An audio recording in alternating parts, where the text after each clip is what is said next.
स्वागत है आपका हमारा YouTube चैनल प्रसाद ऑनलाइन क्लासेज पे। आज हम बात करेंगे जो 12th का हिंदी 100 मार्क्स है उसका पहला जो चैप्टर है बातचीत, जिसके लेखक हैं बालकृष्ण भट्ट।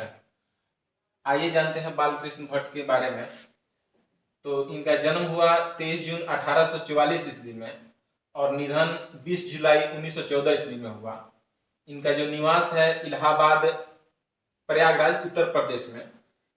आधुनिक युग भारतेंद्र युग के प्रमुख साहित्यकार थे ये, और इनके माता का नाम पार्वती देवी और पिता का नाम बेनी प्रसाद भट्ट है। पिता इनके एक व्यापारी थे और पार्वती देवी ने ही इनको रचना लिखने के लिए प्रोत्साहित किया। आइए जानते हैं इनकी प्रमुख रचनाएं के बारे में। रचना जो है, इन्होंने उपन्यास भी लिखा, नाटक, प्रहसन और भी इत्यादि बहुत से रचनाएं इन्होंने लिखे। तो उपन्यास में रहस्य का था नूतन ब्रह्मचारी, 100 अजान एक सुजान, गुप्त बैरी, रसातल यात्रा, उचित दक्षिणा, हमारी घड़ी, सद्भाव का अभाव इत्यादि। नाटक देख लेते हैं। पद्मावती, कीर्ता अर्जुनीय, बेणी संहार, शिशुपाल वध, नल दमयंती, शिक्षादान, चंद्रसेन, सीता वनवास, पतित पंचम, मेघनाथ वध, कट्टर सुन की एक नकल, दो परदेशी, एक रोगी और एक वैद्य, रेल टिकट, बाल विवाह इत्यादि। प्रहसन देख लेते हैं। जैसा काम वैसा परिणाम, नई रोशनी का विषय, आचार विडंबना इत्यादि। तो जो बालकृष्ण भट्ट थे ये थोड़ा उग्र स्वभाव के थे। उग्र स्वभाव के कारण ही जो ये कार्यरत थे प्रयागराज में एक अध्यापक के पद पर, तो उनको नौकरी छोड़नी पड़ी उग्र स्वभाव के कारण ही। आइए जानते हैं इनके इस चैप्टर का सारांश, जो बहुत ही इंपॉर्टेंट है। सारांश जान लेंगे तो क्वेश्चन बनाने में कोई दिक्कत नहीं होगा। सारा क्वेश्चन सारांश से ही बन जाएगा। हम ऐसा छोटा सा सारांश हम बताएंगे इस बातचीत पाठ का। आइए देखते हैं सारांश। आइए आप जानते हैं सारांश के बारे में। बातचीत बालकृष्ण भट्ट के द्वारा जो लिखा गया है। बातचीत शीर्षक जो यह निबंध है। परीक्षा में भी पूछता है कि बातचीत क्या है, तो यह क्या है? एक निबंध है जो आधुनिक काल के कवि बालकृष्ण भट्ट के द्वारा लिखा गया है, इस चैप्टर में वाक शक्ति को ईश्वर का वरदान बताया गया। बालकृष्ण भट्ट कहते हैं जो वाक शक्ति है, यानी बोलने की जो कला है, हमें वाक शक्ति यानी बातचीत करने की जो कला है, तो ये ईश्वर का दिया हुआ वरदान बताया गया है। लेखक कहते हैं कि वाक शक्ति अगर मनुष्य में ना हो, अगर हमें वाक शक्ति यानी बोलने की जो शक्ति है वो हम में ना हो, तो न जाने इस गूंगी सृष्टि का क्या हाल होता। एक कल्पना कर रहे हैं लेखक और कह रहे हैं कि अगर मान लो कि ये वाक शक्ति हम में न हो, बातचीत करने की कला न हो, तो ये सृष्टि का क्या हाल होता। वे कहते हैं कि बातचीत में बोलने वाले को स्पीच की तरह नाज नखरा नहीं जाहिर करने का मौका दिया जाता है। यानी जो बातचीत होता है, दो लोगों में बातचीत जो होता है, वो स्पीच जो हम जैसे स्टेज पे जाते हैं, स्पीच देते हैं या किसी सभा में जाकर स्पीच देते हैं, तो वहां पे जो नाज नखरा करना पड़ता है, यानी जैसे सभापति जो कुछ भी वहां पे नाज नखरा दिखाते हैं, वो जाहिर करने का मौका नहीं दिया जाता है। यानी दो लोगों में बातचीत जो होती है उसमें नाज नखरा यानी स्पीच की तरह नाज नखरा जाहिर करने का मौका नहीं दिया जाता। वे कहते हैं कि जैसे खाने पीने, चलने फिरने इत्यादि की जरूरत है, वैसे ही बातचीत की भी अति आवश्यक है।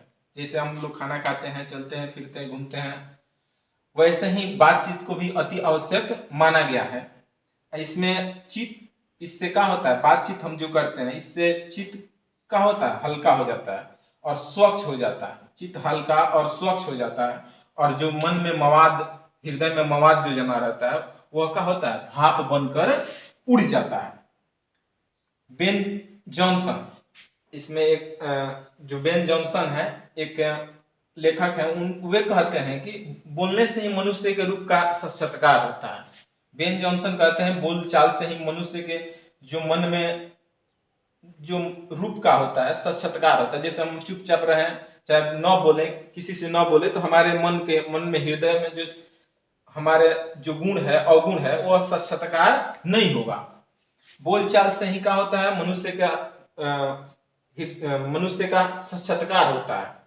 एडिसन मानते हैं कि असल बातचीत सिर्फ दो व्यक्ति में हो सकती है, लेकिन बेन जॉनसन कहते हैं कि बोलने से मनुष्य के रूप का साक्षात्कार होता है, लेकिन एडिसन मानते हैं कि असल बातचीत सिर्फ दो व्यक्तियों में हो सकता है। यानी दो व्यक्ति में ही असल बातचीत होती है, अर्थात जब दो लोग होते हैं तभी अपने दिल एक दूसरे के सामने खोल पाते हैं। लेखक अनुसार तीन लोगों की बातचीत अंगूठी में जड़ी नग के समान होती है। यानी जब दो लोग बातचीत होते हैं, तीसरा आ जाए तो बातचीत का होता है, वहां पे घुमा फिरा बात किया जाता है। लेकिन दो लोग होते हैं तो वहां पे असल में बातचीत होती है। लेकिन तीन लोग, चार लोग, लेकिन यहाँ पे कह रहे हैं चार लोगों की बातचीत फॉर्मेलिटी होती है। वैसे ही 4 लोग, 5 लोग या 10 लोग हो तो वो एक फॉर्मेलिटी की तरह बात करते हैं। आगे देखते हैं।